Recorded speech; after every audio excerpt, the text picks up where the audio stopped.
In cryptography, the one-time pad is an encryption technique that cannot be cracked if used correctly. In this technique, a plaintext is paired with a random secret key. Then, each bit or character of the plaintext is encrypted by combining it with the corresponding bit or character from the pad using modular addition. If the key is truly random, is at least as long as the plaintext, is never reused in whole or in part, and is kept completely secret, then the resulting ciphertext will be impossible to decrypt or break. It has also been proven that any cipher with the perfect secrecy property must use keys with effectively the same requirements as OTP keys. However, practical problems have prevented one-time pads from being widely used. First described by Frank Miller in 1882, the one-time pad was reinvented in 1917. On July 22, 1919, U.S. Patent 1,310,719 was issued to Gilbert S. Vernon for the XOR operation used for the encryption of a one-time pad. It is derived from the Vernon cipher, named after Gilbert Vernon, one of its inventors.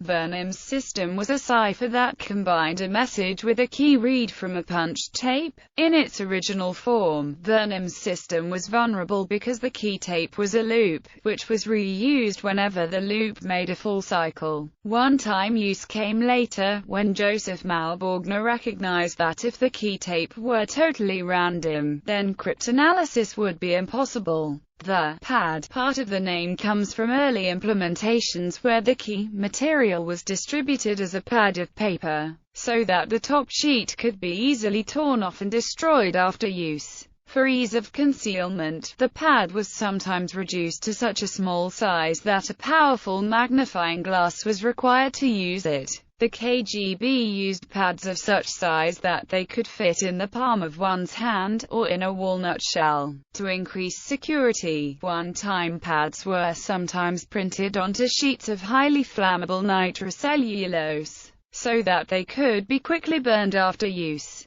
There is some ambiguity to the term because some authors use the terms Vernon cipher and one-time pad synonymously, while others refer to any additive stream cipher as a Vernon cipher, including those based on a cryptographically secure pseudorandom number generator. History of invention. Frank Miller in 1882 was the first to describe the one-time pad system for securing telegraphy. The next one-time pad system was electrical. In 1917, Gilbert Vernon invented and later patented in 1919 a cipher based on teleprinter technology. Each character in a message was electrically combined with a character on a paper tape key. Joseph Malborgner recognized that the character sequence on the key tape could be completely random and that, if so, cryptanalysis would be more difficult. Together they invented the first one-time tape system. The next development was the paper pad system. Diplomats had long used codes and ciphers for confidentiality and to minimize telegraph costs. For the codes, words and phrases were converted to groups of numbers using a dictionary-like codebook. For added security, secret numbers could be combined with each code group before transmission, with the secret numbers being changed periodically. In the early 1920s, 3 German cryptographers, who were involved in breaking such systems, realized that they could never be broken if a separate randomly chosen additive number was used for every code group. They had duplicate paper pads printed with lines of random number groups.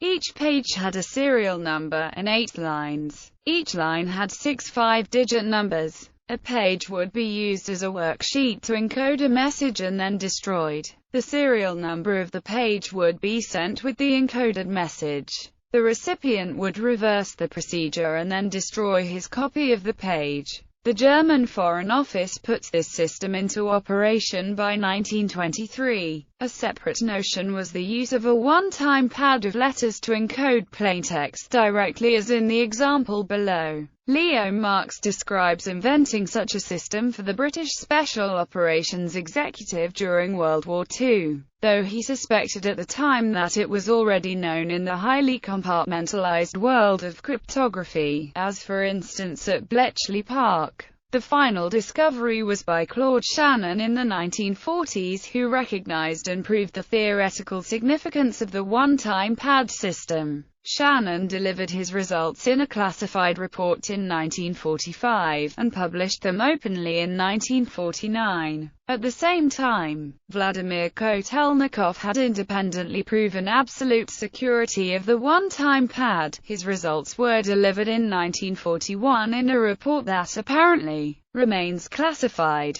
Example: suppose Alice wishes to send the message "Hello" to Bob. Assume two pads of paper containing identical random sequences of letters were somehow previously produced and securely issued to both. Alice chooses the appropriate unused page from the pad. The way to do this is normally arranged for in advance, as for instance, use the 12th sheet on the 1st of May, or use the next available sheet for the next message. The material on the selected sheet is the key for this message. Each letter from the pad will be combined in a predetermined way with one letter of the message. In this example, the technique is to combine the key and the message using modular addition. The numerical values of corresponding message and key letters are added together, modulo 26. So, if key material begins with XMCKL, and the message is "hello," then the coding would be done as follows: HELLO message 74111114 message plus 2312210111 key equals 3016132125 message plus key equals 416132125 message plus key EQNVZ. Ciphertext: if a number is larger than 26, then the remainder after subtraction of 26 is taken in modular arithmetic fashion.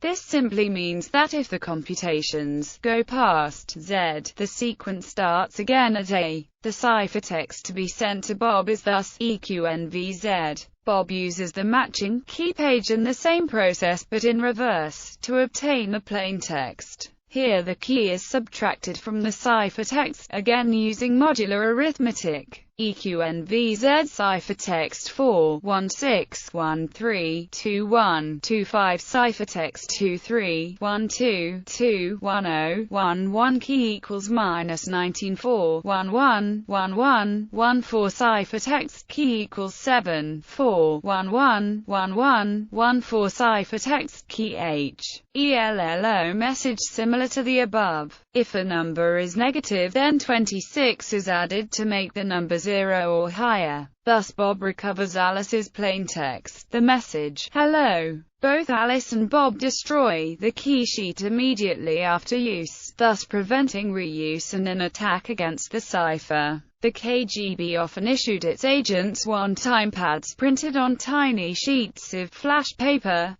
chemically converted to nitrocellulose, which burns almost instantly and leaves no ash. The classical one-time pad of espionage used actual pads of minuscule, easily concealed paper, a sharp pencil, and some mental arithmetic. The method can be implemented now as a software program, using data files as input, output and key material. The XOR operation is often used to combine the plaintext and the key elements, and is especially attractive on computers since it is usually a native machine instruction and is therefore very fast. However, it is difficult to ensure that the key material is actually random, is used only once, never becomes known to the opposition, and is completely destroyed after use. The auxiliary parts of a software one-time pad implementation present real challenges. Secure handling, transmission of plaintext, truly random keys, and one-time only use of the key. Attempt at cryptanalysis. To continue the example from above, suppose Eve intercepts Alice's ciphertext,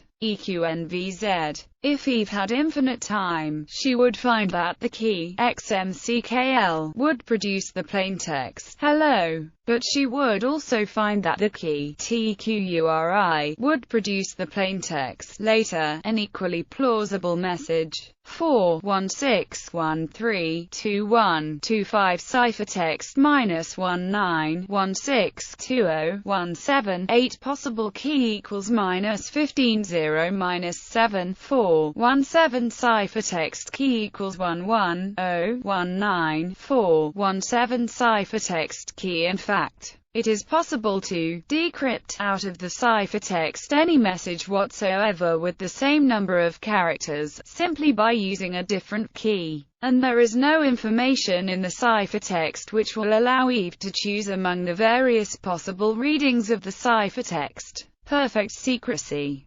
One-time pads are information theoretically secure, in that the encrypted message provides no information about the original message to a cryptanalyst. This is a very strong notion of security, first developed during World War II by Claude Shannon and proved, mathematically, to be true for the one-time pad by Shannon about the same time. His result was published in the Bell Labs Technical Journal in 1949. Properly used, one-time pads are secure in this sense even against adversaries with infinite computational power. Claude Shannon proved, using information theory considerations, that the one-time pad has a property he termed perfect secrecy, that is, the ciphertext C gives absolutely no additional information about the plaintext. This is because, given the truly random key which is used only once, a ciphertext can be translated into any plaintext of the same length, and all are equally likely.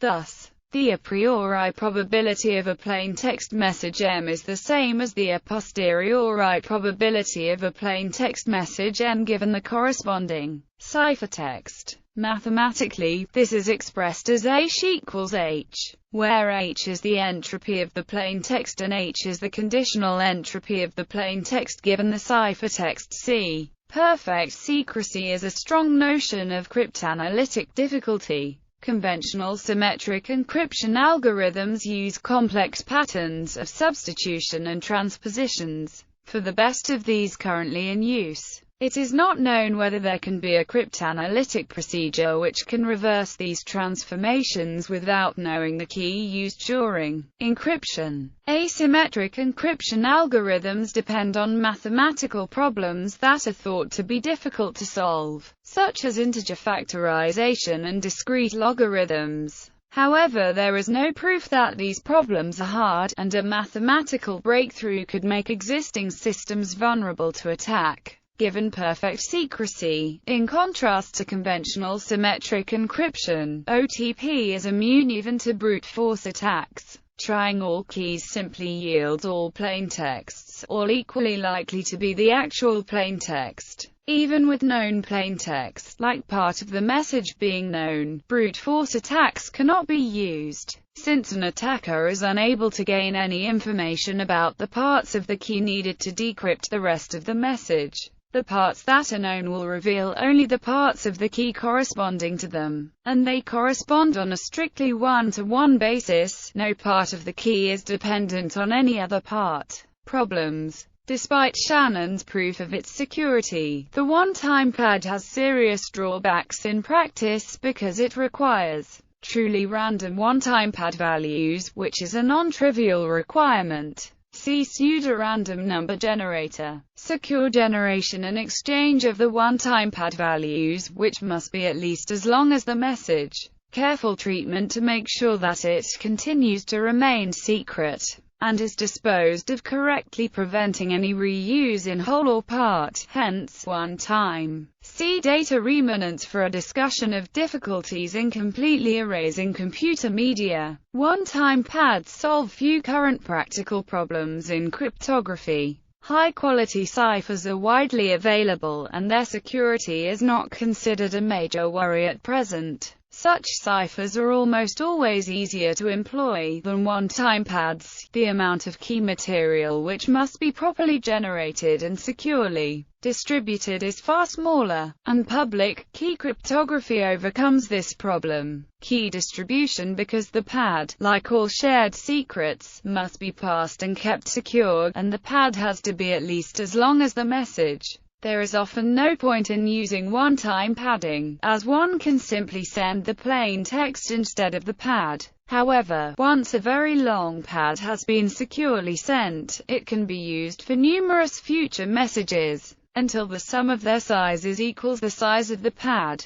Quantum key distribution also proposes a solution to this problem. Distributing very long one-time pad keys is inconvenient and usually poses a significant security risk. The pad is essentially the encryption key, but unlike keys for modern ciphers, it must be extremely long and is much too difficult for humans to remember. Storage media such as thumb drives, DVDs or personal digital audio players can be used to carry a very large one-time pad from place to place in a non-suspicious way. But even so, the need to transport the pad physically is a burden compared to the key negotiation protocols of a modern public key crypto system, and such media cannot reliably be erased securely by any means short of physical destruction. A 4.7 GB DVD full of one-time pad data, if shredded into particles 1 square millimeter in size, leaves over 4 megabits of data on each particle. In addition, the risk of compromise during transit is likely much greater in practice than the likelihood of compromise for a cipher such as AES. Finally,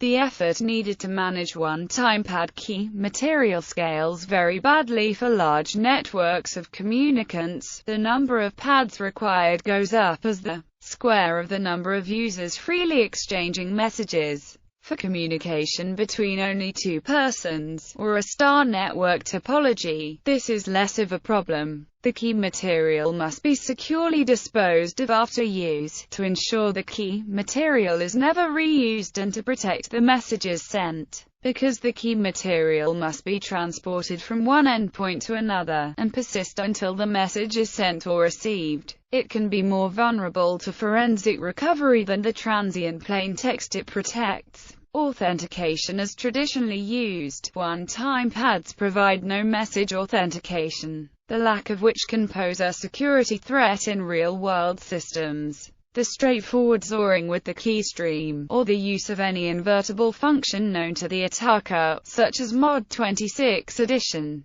creates a potential vulnerability in message integrity. For example, an attacker who knows that the message contains "Meet Jane and me tomorrow at 3:30 p.m. at a particular point" can replace that content by any other content of exactly the same length, such as 3:30 meeting is cancelled, stay home, without having access to the one-time pad, a property of all stream ciphers known as malleability. See also stream cipher attack. Standard techniques to prevent this, such as the use of a message authentication code, can be used along with a one-time pad system to prevent such attacks, as can classical methods such as variable length padding and Russian copulation, but they all lack the perfect security the OTP itself has. Universal hashing provides a way to authenticate messages up to an arbitrary security bound, but this uses additional random data from the pad, and removes the possibility of implementing the system without a computer.